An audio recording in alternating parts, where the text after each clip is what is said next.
Ready? Sure. That fast? Need a minute? Hmm? Do you need a minute? No. Okay. All right. I'd like to call the Gurnee Village Board regular meeting of August 17th, 2020 to order. Roll call, please. Ross. Here. Garner. Here. O'Brien. Present. Balmas. Present. Hood. Here. Thorstensen. Here. 6 present. All right, please join me in the Pledge of Allegiance. I pledge allegiance to the flag of the United States of America and to the republic for which it stands, one nation under God, indivisible, with liberty and justice for all.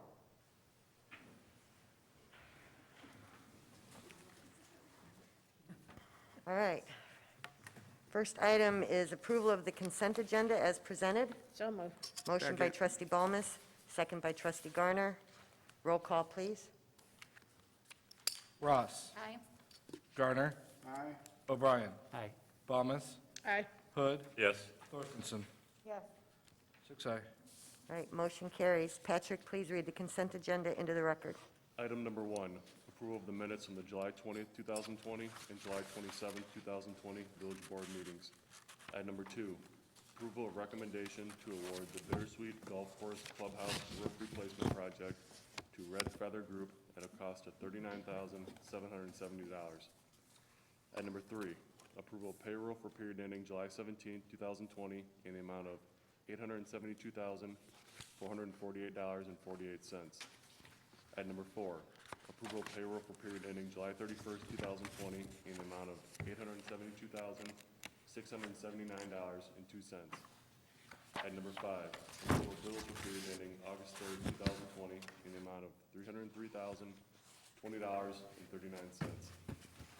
Item number 6, approval of bills for period ending August 17th, 2020 in the amount of $2,060,074.93. Thank you, Pat. Do I have a motion to approve? So moved. Motion by trustee Ross, second by trustee O'Brien. Roll call, please. Ross. Aye. Garner. Aye. O'Brien. Aye. Balmas. Aye. Hood. Yes. Thorstensen. Yes. 6 aye. All right. Motion carries. And next, under petitions and communications, it is a delightful evening to welcome our new 2020 Gurnee Queens. We're going to have to do this a little different because of social distancing. So I'm going to invite first to the microphone Miss Gurnee, Mia Johnson.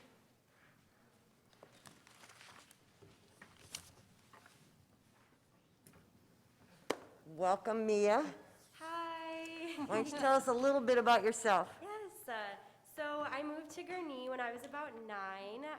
I entered the foster system, so I lived here up until the age of 18. And now I attend the University of Wisconsin-Eau Claire. I'm going in my sophomore year as a nursing major this year with a minor in Spanish. So I'm super excited to start school in a couple weeks. And your platform? My platform is empowering the next generation of youth in foster care. So there's tons of things that I have ideas for my platform this year, but that's the basis of it. And we're looking forward to helping you with that. Thank you so much. I love your support all throughout these years. It's been amazing. All right, very good. Next, we have Junior Miss Gurnee, Morgan Geese.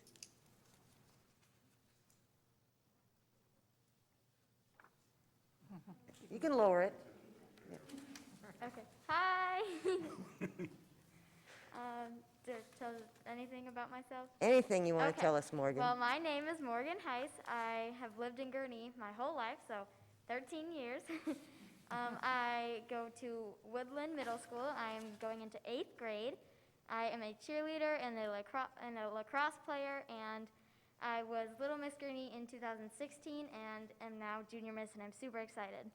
And in between that, you were also Miss, I've had a few national titles in between that. so Morgan is extremely accomplished, and we're excited to have her now as our Junior Miss for this year, and looking forward to some great things. Thank you. And last but not least, we have our Little Miss Gurnee, Melanie Mateos. You might not be able to reach that. Yeah. Oh, there you go. All right. Hi, my name is Melanie Mateos. I'm 7, and I go to Woodland, and I'm gonna go into 2nd grade. How many pets do you have? I only have 1 pet. Okay. And how many siblings do you have? 2 siblings. I'm gonna have 1 more. That's exciting. She was very articulate at dinner. We had dinner last night, and she told me all about her life. Are you excited that you are Little Miss Gurnee?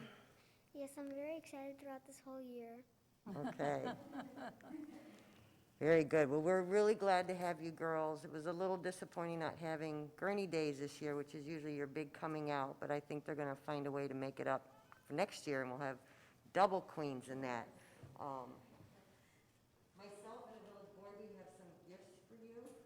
I'm going to somehow do this without getting close. Guess what? All right. Okay. We have little gift bags and all kinds of cute stuff in it, and the gift certificate is set aside. And all kinds of green bags. Thank you. We have a, And this is our gift to you guys. Little social distance. Little social distance viewing. beautiful, the colors are all warming. Oh, we got hung up right away. So I lost 25 pounds. You did? You look like you have. Yeah, I have, man. Feel good? I gotta go buy clothes.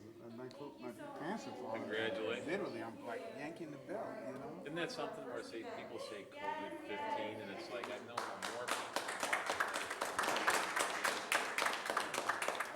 More active, I mean, at the store. Yeah, And it's yeah. like, Oh, good for you. Good for being healthy, right? I need it at this age. The girls really do work hard all year. Besides doing village events, they do park district events, they go to the senior center, so many things. They have more events than I do. They really do. Only good news, please. All right. Yeah.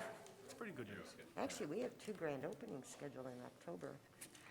All right, thank you, girls, and we're going to move on to reports. Yeah, right. Our first report is our finance director, Brian, is going to give us an update on our finances under COVID-19. Brian, it's all yours. All right, thank you, Mayor. Included in the material was the report for the financial impact through the first quarter, so May, June, July here. Looking at the expected duration, not much has changed here. Last time they updated the regions, so we were lumped in with McHenry County. The governor did come out yesterday, I believe, with some mitigations, mostly pertaining to bars and restaurants that will go into effect tomorrow because of increased case count and positivity rate. So those will go into effect tomorrow, just putting more limits on who could be inside, or how many people can be inside, and how far apart, and things like that. Actually, less restrictive than I thought would happen, but maybe it's something that they're going to do in phases here, seeing on where the positivity rate goes. So, And that's just downstate. correct. Big 3 status here, not a whole lot of changes. Six Flags again, Hurricane Harbor opened up to the public 7:20, pass holder 7:27. Big change here is they're going to go to weekends only starting this weekend. And still no word on when the amusement park side will open, at least I haven't heard anything. Any changes there? Gurnee Mills, really no changes. Great Wolf, we did get word that the Navy will be, it seems like, done with that around the 17th, and they'll open up to the public on the 16th there. So that contract will be ending, so hopefully we'll see some positive traffic at Great Wolf. Getting into the numbers a little bit here, looking at general fund revenues. Again, this is through the first quarter, so May, June, July. Last year, we collected a total of $11,232,844. So far this year, we've collected almost $90,000, for a decline of about $3.34 million, or about almost 30%. So through the first 3 months, about 30% decline. this should be, knock on wood, should be roughly our hardest hit month, or hardest hit quarter. We should start to see some positive trends here. We did in sales tax. We got the August receipts down 30% compared to last month, or last year. So that's moving in the right direction from what we saw with the July receipts. So 30% through the first quarter, about what we expected. Looking at the big four, building that 30% out here. Last year collected almost a little over 5.9 million, excuse me. This year a little over 3.6, down 2.3 million, or about 39%. Obviously we see sales tax, we went through those numbers, 30% for August. It was a little over 40% last month. Amusement tax here is the hardest hit at almost 80% down, which you would expect with almost no activity out there for the months that we're reporting on. Hopefully we'll see that pick up here August, September, October. Hotel tax down 77.3%. Again, we should see that move with the Navy contract. And then food and beverage down 53%. And we're starting to see some positive trends with food and beverage. Looking at other revenues, so these are revenues that we thought would be impacted by COVID, and most of them have been, at least through the beginning of the first quarter. Last year, we collected just over $2 million through the first quarter. This year, we collected just over $1.5 million, down $457,000, or about 22.7%.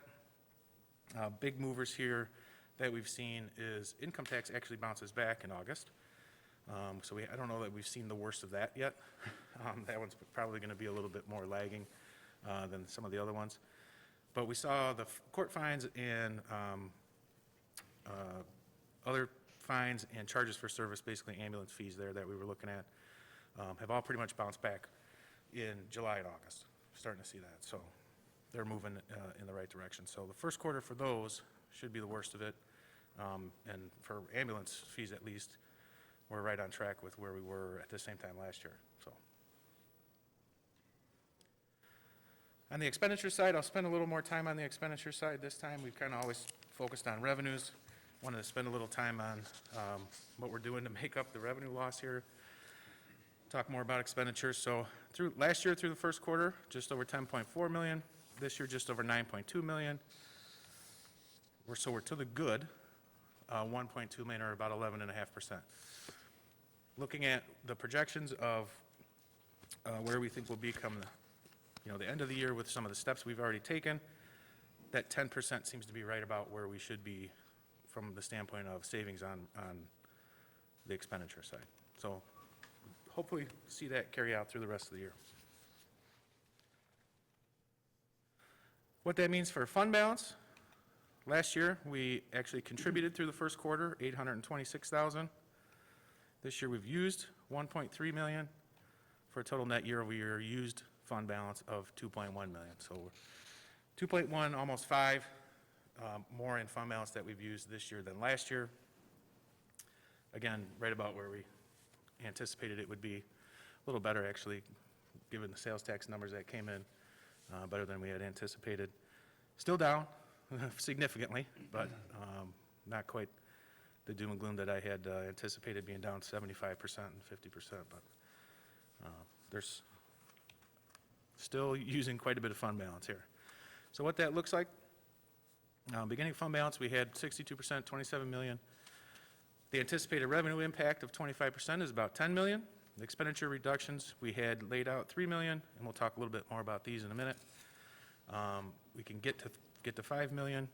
I think we can get there fairly easily with conservative budgeting and things like that. Gives us a net use of fund balance somewhere in the range of 5 to 7 million. I think every number I look at, every time I update my forecast, different models, that seems to be the range. So I think that's something we can, at least through the first quarter, assuming nothing happens with reopening plans or things like that, I think that's where we can expect to end up, at least as of right now. That puts us at a fund balance between 20 and 22 million, or right back at 08, 09 levels. So we lose a little over a decade. On the revenue side, kind of how we get to that 10 million. In my forecast that I put together, Big Four accounts for most of it. That should be about 9 million. When I look at kind of where the trends would be, amusement tax, sales tax, obviously a big one. That, assuming that's down roughly 25% for the year, based on the first quarter actuals, and then what I anticipate for the rest of the year, that trend happening. In total, about 25%. Amusement tax, I think, is going to be very hard hit. Obviously, without the amusement side of that opening up, expected that to be down 75 million on the year. Hotel tax the same, and then food and beverage just over 40% there. So that gets us to the 9 million that we see for the Big Four.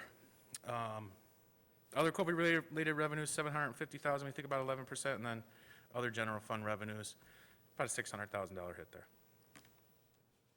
What that looks like graphically, blue line is last year, green line is this year. Over to the left, you see the first three are actuals there. July, obviously, that reduction in the green bar, I guess, as you can see with the impact of the amusement tax there, not having that side open. That was the biggest factor there. But as you can see throughout the year, pretty far apart, and then by the end of the year, it comes a little closer together. Obviously, if we stay on the trend lines that we're on right now. On the expenditure side, thought we could get to anywhere between 3 and 5 million. Looking at the conservative side of that, sticking with the 3 million. We already did a budget amendment for 950,000.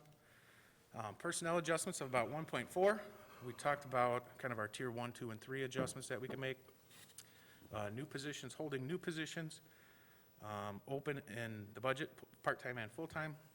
These are budgeted position, new budgeted positions, or vacated before the beginning of the year. So that's what we included in that. That's about 550,000. The COLAs, bonus delays, 500,000. And then one thing that we didn't have in our original is new vacancies, and here's where we can really pick up some ground that we didn't anticipate to get to that 5 million instead of the 3 million.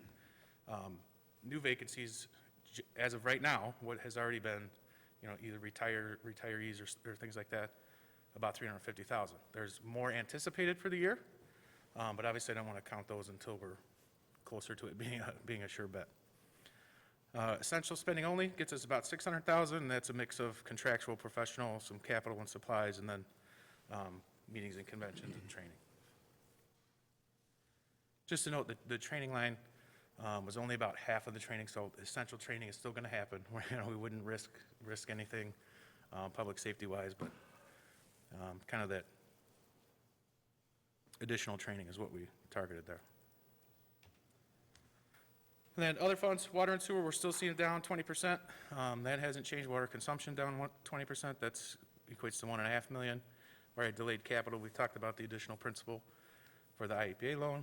And then the capital improvement fund, what we're looking at here is 25% of the home rule sales tax, which we've already done, and delaying capital projects in there to keep that on par here.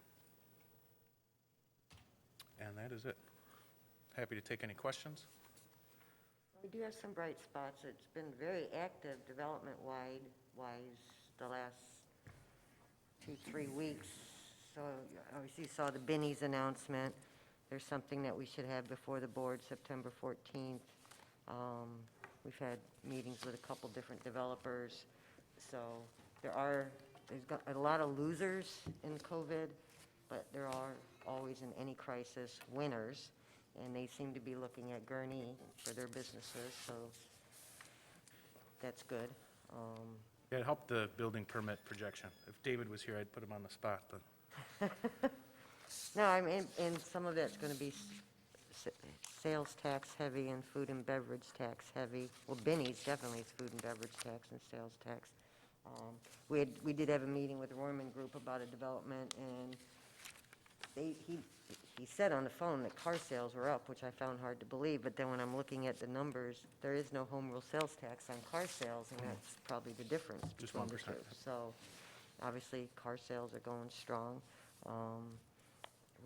We've had positive news from some of our retailers, so let's keep watching every penny, as Pat and Brian do already, and watch our expenses and work really hard to get some new development and weather this.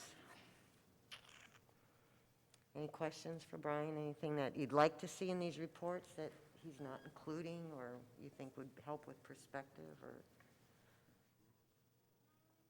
I mean, I read them thoroughly. I actually carry it with me so I can answer questions from residents and stuff. So they've been very helpful, Brian. And thank you, Pat.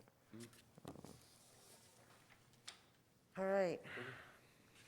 Did we include anything on financial impact in the newsletter that's going out? Yeah, okay, yeah, we were kind of going back and forth, okay. That's good, because there was some things about it I wasn't. Yeah, we haven't hammered it out fully, but once we will, we'll have it out there. Yeah, and the next newsletter's when? October. All right, so we'll almost have 6 months under our belt. That may be better time to do it anyways, because then when we extrapolate it, we'll be a little more confident in our forecast. All right, thank you, Brian. All right, and then next up is our assistant to the administrator, Jack Lenahan, and he has been working on a project for quite a while that he's going to present to us tonight involving our CRM and public request management systems. Yeah, great. Thank you, Mayor and Village Board. So one of the things, as the mayor mentioned, when we were looking at our strategic plan, the citizens noted that essentially, and one of the things we want to work on is more modern technologies to reduce some of our redundancies and increase our efficiencies for our citizens. In October 2019, we contracted with GovQA to provide a citizen request management and public records request management software. Since then, we've all been working together, village staff. It's actually led our GIS coordinator, Eric Venden, is kind of keeping it all on track. And we're getting closer to final launch. So we've launched our records request side, and we're getting closer for the CRM side. We still are a few months out. We still are kind of working out some of the bugs and training. But this meeting, we want to kind of have a chance just to demo and kind of show you guys where we're at so far and get you guys kind of a first look of what it looks like. So to start us off, okay, perfect. So currently live, we did a real soft, quiet launch of our FOIA software. We put it out there. We didn't really push it out too much. Partially, I mean, people are already giving us enough FOIAs as it is. So it's out there. So if you go to our website and you go to I want to submit a FOIA request, you get to this page. And from here, it looks almost identical. This is our website. You click on this section, and it takes you, actually, this is now no longer on our website, but it looks almost identical. So this is the FOIA request portal page. So what we've been able to do is we've been able to break it out into 3 different request types. People can do a general records request. That's for like salary information or building permits, police records, or fire records. So let's say if we clicked on the general public records request, essentially what they'd see. So they'd get a login page. So this is new. Before, people would just submit a form and we would respond. And so we wouldn't have any way to track the customer. They would have no way to check on the status of their request, and they kind of threw it out there hoping that we'd respond. With FOIA, obviously, we were responding within 5 business days, but it was harder for some of the more complex questions. So I'll show you. So what they do is they either create an account, submit anonymously, or they log in if they already have an account. So I'm here. Here's my information. So I do different requests. So one of the things I want to demo on this real quick is that you can see is, since this one's actually live and the other ones are not live, the other sites are kind of demo, so you won't be able to see everything on that one. But on this one, which is going very slow. All right, so what I could do is I could describe the records requested. So it's a, do I need a permit? So obviously people wouldn't request this for a FOIA, but I want to show something that's kind of cool. So this is on through the site-wide through the system. I'm going to give it a minute. I don't know why everything's going real slow.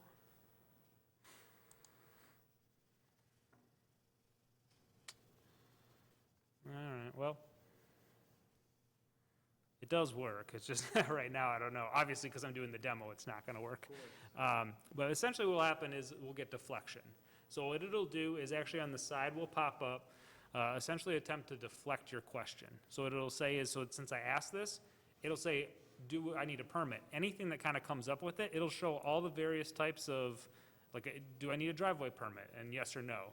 So then what you can do is and if you have the option then to say, do you want to continue submitting your request? If it answered your question, you can say, question answered, and they can back out of it. If it didn't, then they can still submit the request. So the idea behind this is essentially it deflects so that as staff, we don't always get those questions. It doesn't come all the way new staff time. The resident was able to help answer the question themselves. So this usually is on here, but, oh, here we go, 2 minutes later. So basically here's it, redoing my driveway, do I need a permit? So now I can do is I can look at it. Please click here for information about redoing your driveway and permitting. So then it takes them to our website. And essentially, from there, what they could do is then they can answer that, yes, it completed their request. So all the various types that we have information out there to kind of help divert some of those questions. So that's primarily the FOIA side. I won't go through submitting a FOIA or kind of showing you what that is. It's pretty cut and dry. Police records and admin, we've been using it for a while. We're finding it's pretty beneficial. We're still learning the software, but getting a lot of benefits from us. So has anybody submitted one to us yet using this? Probably 50 since in the Okay. last couple weeks. All right. Yeah, we get about 800 a year. Yeah, total. I know we get a lot. I didn't know if anybody was actually, Yeah, even with a soft launch, would people use it? Okay. that's Yeah, good. the police are definitely the main users, like if you want a police report and stuff like that, so they get quite a few. So the second part, what I'll show you, so because half of the software is live, half of it's not, it's kind of in a limbo-like side, so I can't show you what it normally looked like, but in the demo side, so now we're going from the live side to the demo side, here is the service categories. So what they could originally do is they could select, I want to do a request, or I want to submit a question. So here are various different types of questions that we have out there, different categories that they can pick. So they can adopt a hydrant, they could do a question, they could contact Village Hall, that's basically our website comments. They could report graffiti, different things. What I'll kind of show you real quick is essentially one thing they could do is, let's say they select request Village Hall. Or contact Village Hall.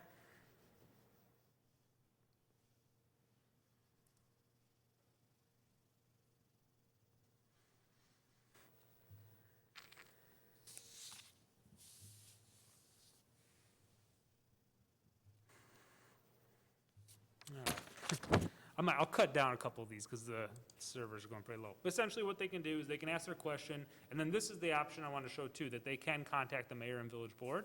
So then this will have, back kind of similar to a few years ago, you'll be able to get some questions directly. But it also gives it so that's not always the first choice. So their general default will be a general comment, but if they wanted to do a question to the village board and mayor, they could. So then I want to go back real quick and just show you, let's say that they wanted to report a mailbox was hit by a plow. So it happens every winter. A plow, will hit a mailbox. People will try to report it. So what this does is allows them to kind of track it and essentially do a reporting of the damage. So when they could go through, they could submit all the information. What we can do is we have a little bit more of, variety in form. Attach a file, attach a picture, so then we can actually see the picture, see what the damage was, and get the request submitted. So another type, and the final one I'll show you real quick and I'll demo it, is essentially for opening a water and sewer account or changing a water and sewer account.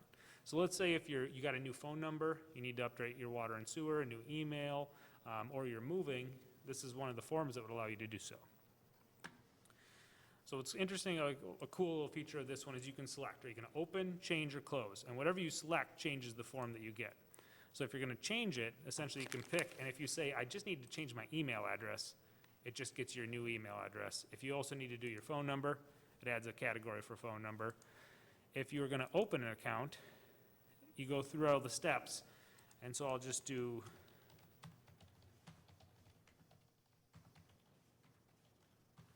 let's say that then I'm either the owner or the renter or the landlord. So, because we do have renters, landlords, so if you're a renter, it asks all the steps for your landlord as well. But for this demo, I'll just quick be the owner. I then select what date I want to start my service. And then any additional comments, and then we also do request essentially a state-issued driver's license. So then they would submit that. And there's logic there that somebody can't do what you just did and submit it. I mean, they have, whether we're running GIS to make sure it's a legitimate address, or that there's actually it's a real bona fide? Yeah, so what we'll do on the back end is then staff still goes in and makes sure that it's an accurate account. No, I'm saying, if somebody, like the robo people that are out there on the internet, if they wanted to just slam us every 2 minutes with a fake, I want to open an account with just bogus information, somebody could do that? There's no validating the information before it's submitted? So we can do a CAPTCHA. So some of the departments have chosen not to have CAPTCHA. So what we can always do is we can put it back on. Some of it's for accessibility. So essentially, CAPTCHA does have some, limitations in that regard, that if you're a senior citizen, it might not be easy to see, and then the worry is that they can't do it and they'll get stuck. So, but we can put a CAPTCHA that would stop it. And again, we can kind of see, our current website doesn't have any type of logic like that. Yeah, no, I know. And I know. we get some bots overnight every now and then that'll do general comments, but we don't get them for the other water sewer forms. This one's will be a little more complex of a formula too, because they'd have to select, they'd have to create an account. So it would be, but if it happens, we could add a CAPTCHA on every single form. We should validate the address, though. once We it's- do for, But it's on the backside, not, yeah, it wouldn't be for the water sewer. So half of these forms, one of the interesting and part of the thing that's been the hardest of this is it connects to our CityWorks software. So for any of the public works types requests, like that request a mailbox, one of the things that we're telling people is don't submit one of those, because it actually creates a work order for an employee out in the field. So when they get those, essentially, let's say it's like a tree limb down, essentially, it creates a work order into CityWorks, and so then it essentially gets into the system for doing work. So then their secretary there does still help manage the requests, but it does actually create a live work order. But that does have our GIS validation, so they do have to enter a valid address.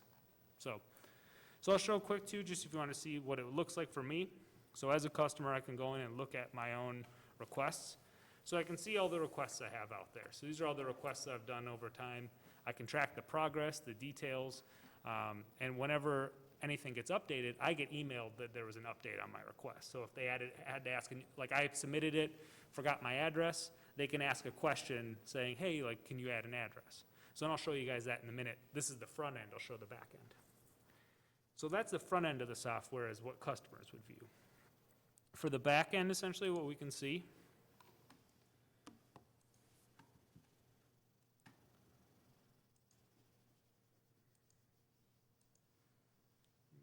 I logged out.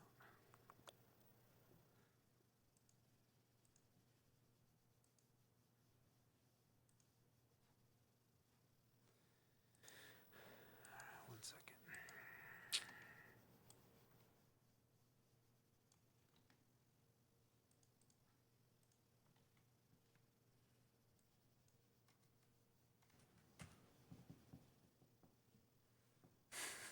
Well, I've never seen this before, but essentially, for some reason, it's refusing to connect.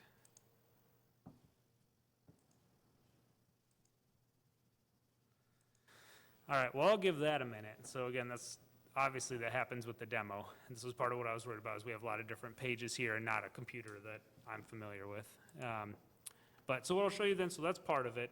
So the other part of this that comes with is an app. So essentially, what we get is we get a customized app for both Apple Store and Google Play. People can download it, and it's kind of a one-stop shop for village inquiries and questions. So this is probably the furthest out, so I'm demoing this still pretty early. There's things we're working on with it, but there's some cool features I wanted to share. So when they log into the app, this is an emulator, so this would be kind of how they see it. Essentially, there's different questions that they can ask. What they can look at, too, is there's other helpful information. They can look at, for village departments, they can get to the police department, fire department, community information, find information on parks and recreation, our village facilities, find all of our addresses, business information, available properties, projects in progress, if they want to submit a building permit. So there's a lot of variety of information they can find there. The other thing that's interesting is, so what they can do, or contact us is another one too. So then essentially they can reach out through other ways, find our phone numbers, common questions. So they can find out other questions out there. There's over 8 pages worth of FAQs we have out there on the village, just on various questions they may have. So then what we'll do is, it's very similar. So same type of thing on the back end. They can log in, submit questions, take a picture with their phone, tap their address, and report, let's say, a pothole. So if somebody has a pothole, we get it, we see. So essentially, our GIS will validate if they select the address as Grand Avenue, it's not our pothole. So, and then we'll close it out. We'll notify them that need to contact IDOT. So essentially, it kind of allows them a little bit more power to report things to government, so they can talk with us, communicate with us, and be kept apprised of whenever different changes happen to their work order. So different items, and watch their ticket get closed out. Much more efficient than somebody getting on Facebook and crabbing about something, and then we have to hope that a trustee or the mayor or Pat or somebody sees it and can call in to staff so we can take care of it. That's very handy.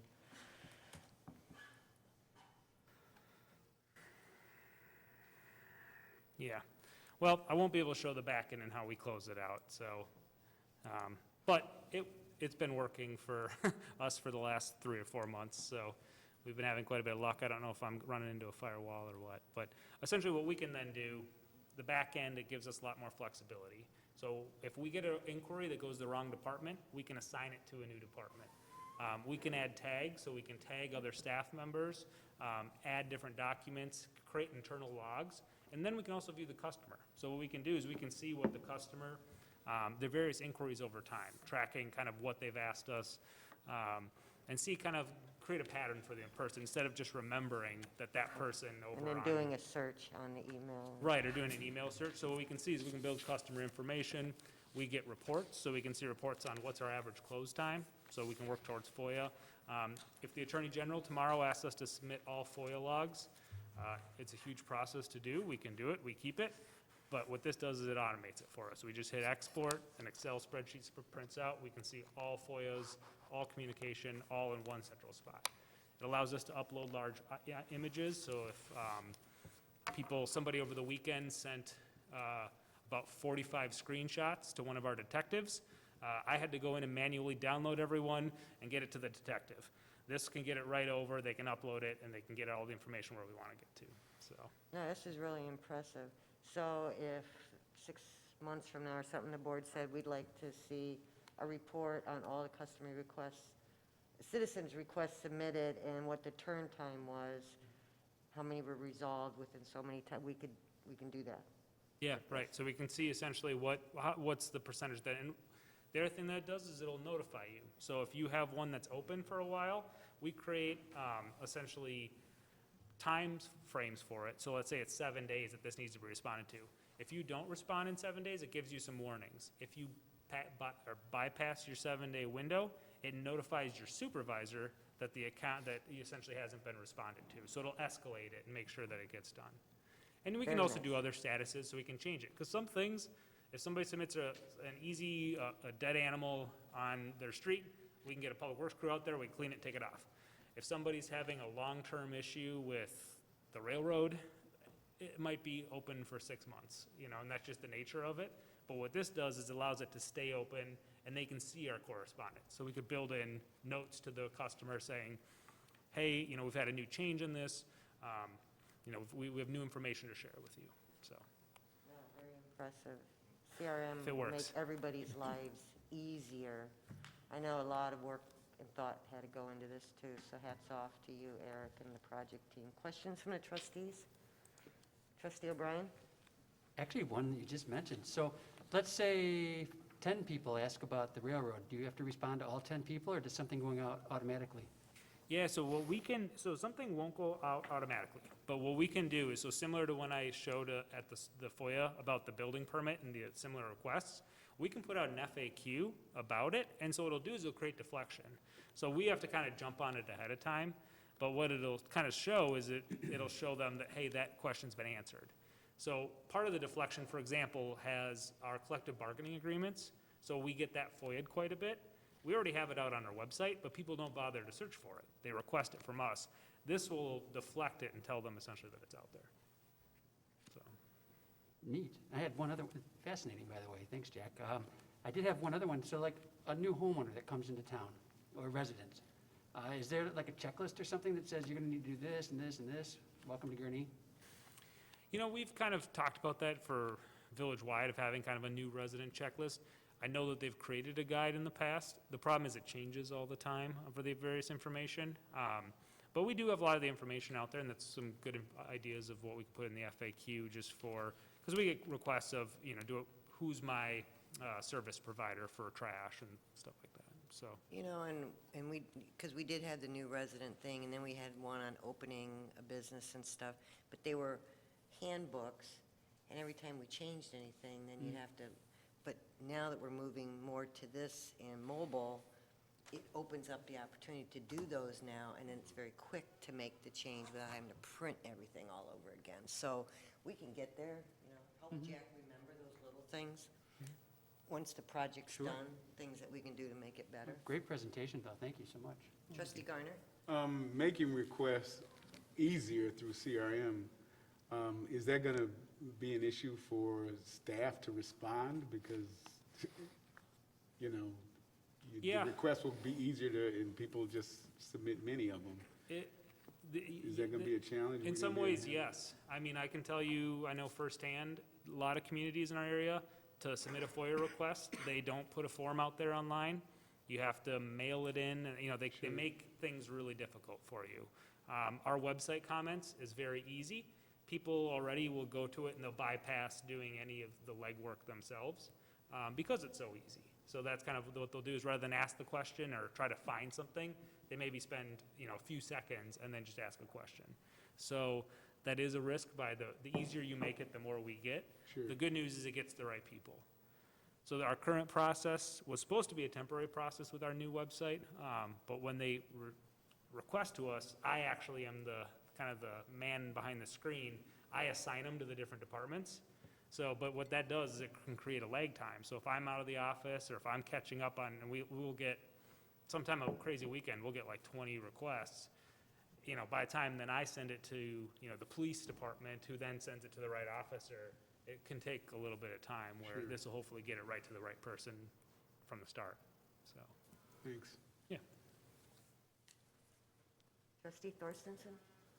And you don't need to answer this right now, but how, or does this intersect with the Blackboard Connect C2I? Sure, so it does not currently. So there is not really an intersection of Blackboard Connect.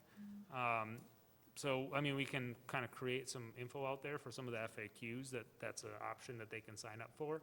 We don't automatically pull the data into Blackboard Connect with this. We primarily rely on customers updating their information, or essentially the providers. So essentially, whenever the various providers work with Blackboard Connect on the back end, it updates. So when you update your cell phone number or your home phone number, it then gets pulled by Blackboard they essentially do a trolling, and they pull the new numbers in. So that's how most of the numbers come in. So we don't manually do it from water bills or other spots currently.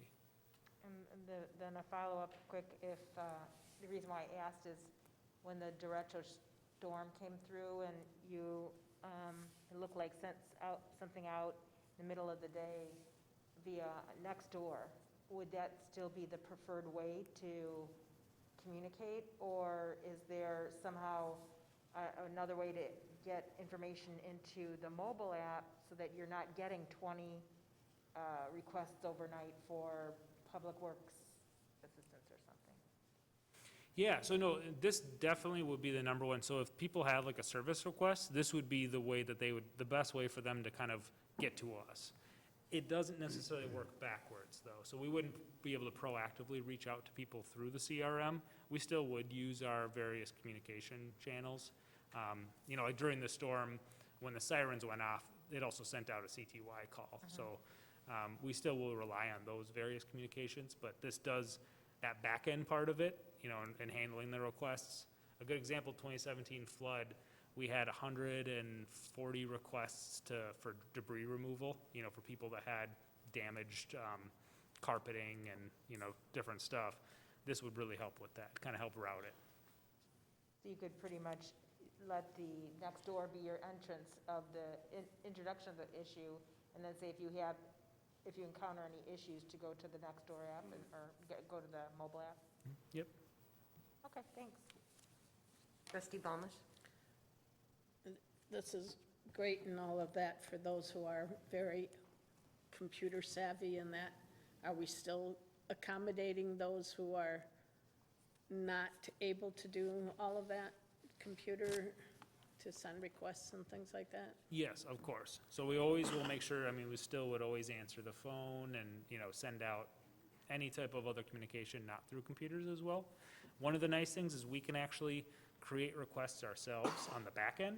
So if I'm a staff member, I could actually create a ticket, basically, and so we can track it, but then, let's say the person doesn't have an email, we can create a phone number, and so when the ticket kind of comes due, or we get all the documentation that we need for it, then what we could do is we would then have their phone number, and we would call them. So, but what it does is allows us to kind of, to manage a ticket, that it creates something out there instead of an email that I send, or that somebody sends to another department, and it bounces around, and it kind of, hopefully somebody remembers it in a week. This will remind you that, hey, there's that ticket open, and so you could then let them know that whatever they're looking for Great. is due. So, but yes, well, we won't, we're not quite to the age of kiosks and no staff members yet.